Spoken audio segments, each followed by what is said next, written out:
ராணிப்பேட்டை மாவட்டம் ஆற்காட்டில் உள்ள பிரபலமான தமிழ்நாடு துணிக்கடையின் D2K 4 அடுக்கு ஷோரூம் கடந்த ஆண்டு புதுப்பிக்கப்பட்டு திறந்து வைக்கப்பட்டது.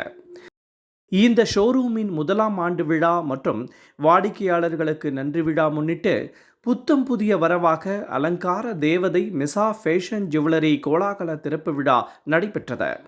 தமிழ்நாடு D2Kவின் தலைவர் எம் சவுகத் அலி தலைமை தாங்கினார். நிர்வாக இயக்குனர் MS தமீம் வரவேற்றார். சிறப்பு அழைப்பாளராக ராணிப்பேட்டை விஸ்வாஸ் பள்ளி நிறுவன தலைவர் கமலா காந்தி கலந்து கொண்டு மிஷா ஃபேஷன் ஜுவல்லரி புதிய ஷோரூமை திறந்து வைத்தார்.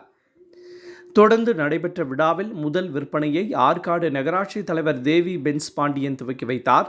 விழாவில் மாவட்ட காஜி மௌலானா அப்துல் கரீம், கும்பகோணம் சீமாட்டி துணிக்கடை நிர்வாக இயக்குனர் நவீத் நியாஸ், மகாத்மா காந்தி அறக்கட்டளை தலைவர் ஜே லட்சுமணன், ராணிப்பேட்டை மாவட்ட வணிகர் சங்க பேரமைப்பின் தலைவர் பொன் கு சரவணன், ராமகிருஷ்ணா மெட்ரிக் மேல்நிலைப்பள்ளி பொருளாளர் கவிஞர் ஜோதி, வரதராஜலு செட்டியார் மேல்நிலைப்பள்ளி செயலாளர் PK கிருஷ்ணமூர்த்தி, ராணிப்பேட்டை நகராட்சி தலைவர் சுஜாதா வினோத், நகர திமுக செயலாளர் AV சரவணன், நகர திமுக அவைத்தலைவர் PNS ராஜசேகரன், மாவட்ட மருத்துவரணி அமைப்பாளர் டாக்டர் BNS சரவணன், ஆற்காடு அனைத்து வணிக சங்க பேரமைப்பின் தலைவர் AVT பாலா, செயலாளர் S பாஸ்கரன், பொருளாளர் பரத்குமார், SDS மஹால் உரிமையாளர் RS சேகர், நகராட்சி ஆணையாளர் வெங்கட லட்சுமணன், கவுன்சிலர் முன்னா மற்றும் பல்வேறு ஜவுளி நிறுவனங்களின் உரிமையாளர்கள், உறவினர்கள், நண்பர்கள், வியாபாரிகள் மற்றும் வாடிக்கையாளர்கள் உள்ளிட்ட பலர் கலந்து கொண்டனர்.